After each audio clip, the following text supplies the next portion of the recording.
And she said to me,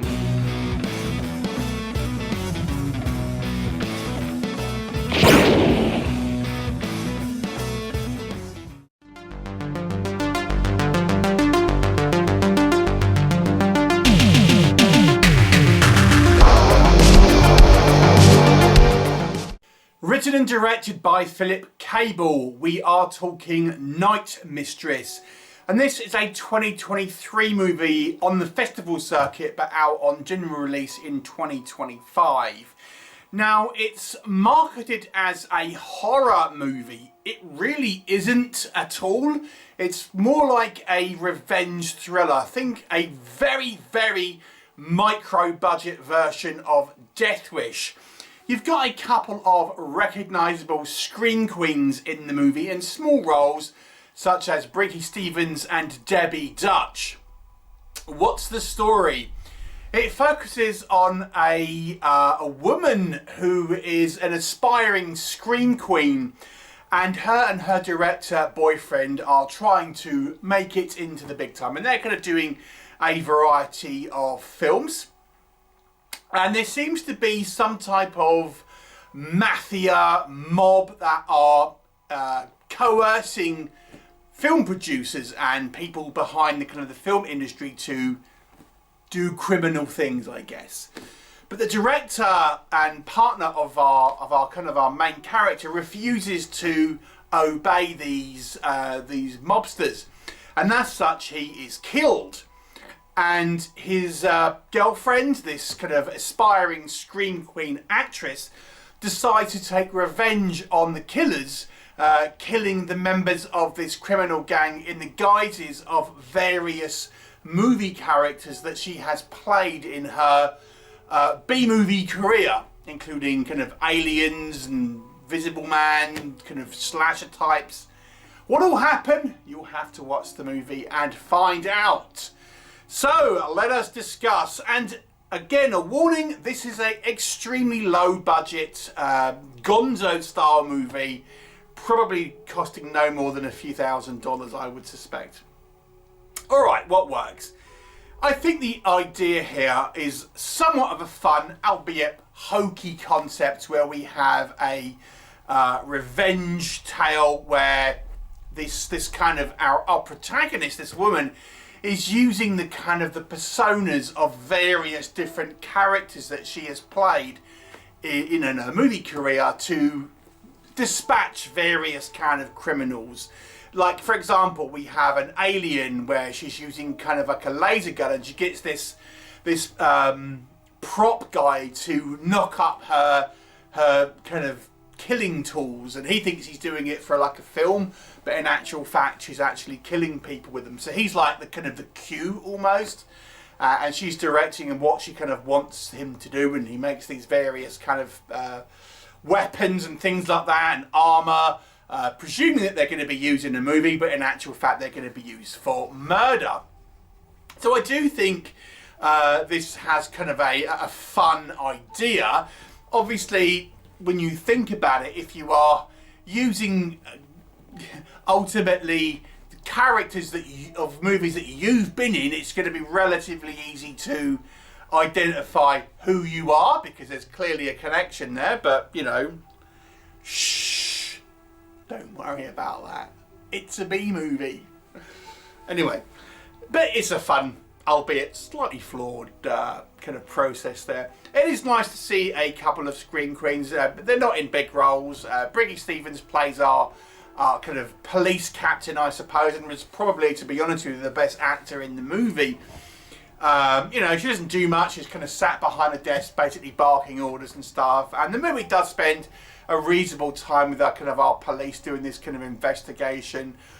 The movie, I think, is somewhat unintentionally hilarious. It does try to have a few kind of jokey moments, but I also think there is a few moments of unintentional humour where, you know, for example, we have one of our police detectives have this epiphany about what's kind of going on, and it's like so blatantly obvious that you're thinking, well, come on.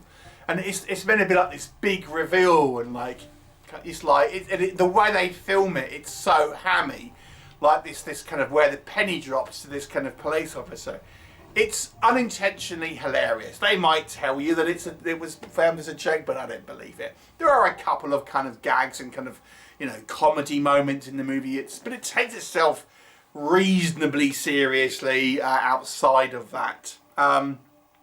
You know, so there it is. I mean, the idea that she's using different guises does give this movie a little bit of variety in our sort of kills and kind of aesthetics. I think it's some of the kind of the costumes, again with a low budget lens, they're kind of quite fun and kind of hokey, especially when you think this character is meant to be a scream queen, and hence they have actually got actual kind of scream queens of yesteryear in kind of small roles in this movie. It's kind of, it's, as George Lucas would say, it's like poetry.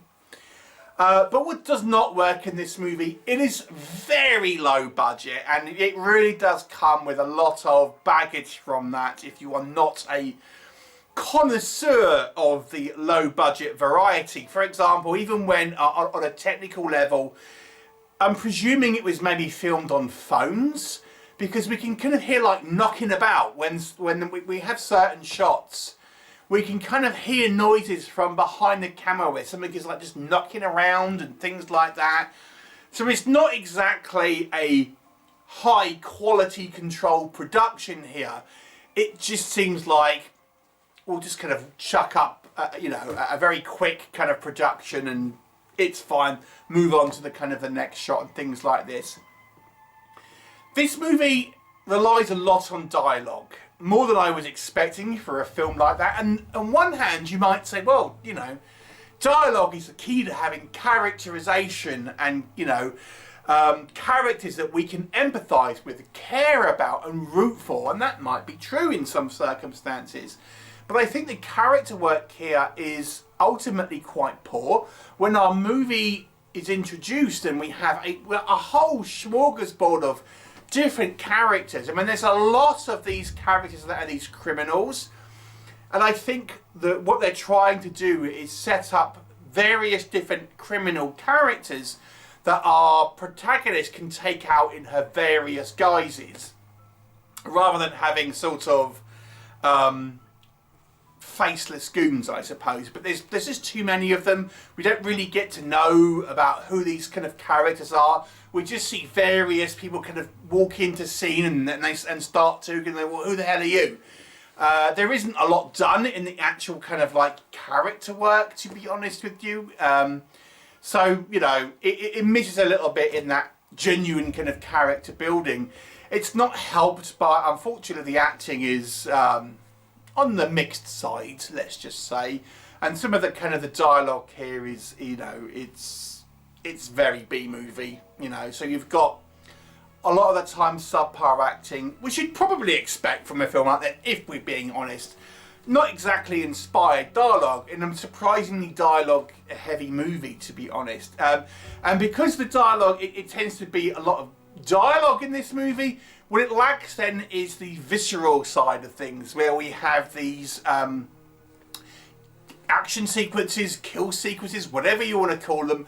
They really lack any type of actual kind of dramatic sense or tension or genuine kind of scenes of violence, really. It's all fairly sort of tame, not a lot of actual sort of impact in any of the kind of the kill sequences. Again, it's a very, very low budget movie. We've got to remember that.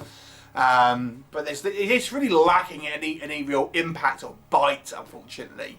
And I think the idea of this woman having this kind of these different personas, it seems sort of really perfunctory. It doesn't really feel like there's any real purpose to it. It just seems like it's a cool idea for a kind of a cinematic, you know, variety, but as to any reason doing it outside of her, you know, she's in the film industry, as was her now deceased director boyfriend. Was there any point in it? And it seems that there's more baggage with it than there is actually advantage. Like, would be fairly easy to identify the fact that all of these characters have been in a movie starring one person. You know, and that you never really feel like the characters are that different from one another. It's not like she's really enveloping like different characters that have different sort of personalities or anything like that, which may be more of an interesting idea had she had some type of, you know, mental kind of break where she's assuming the identity of these characters and believes she is the character and acting as such, rather than kind of using them as a kind of a thematic disguise just to kill bad guys. And that might have been more interesting, where she is lurching from different personalities from her different movies and inhabits the characters rather than just using them as a kind of disguise and a bit of catharsis really for herself. But you know, it is what it is. It's a very unsatisfying movie because of that, I feel. And the general kind of tardiness of this kind of very low budget production, I don't think will convert anyone into you know, watching a B movie like this if they aren't already kind of into that sort of very style of drive-in gonzo sort of theatre. So ultimately it's a 3 out of 10 for me. It's not a particularly kind of inspiring movie in any particular way. Really only for fans of very low budget Z-grade cinema, I would suggest. Have you seen it? Please do let me know your thoughts and I'll look forward to seeing you next time.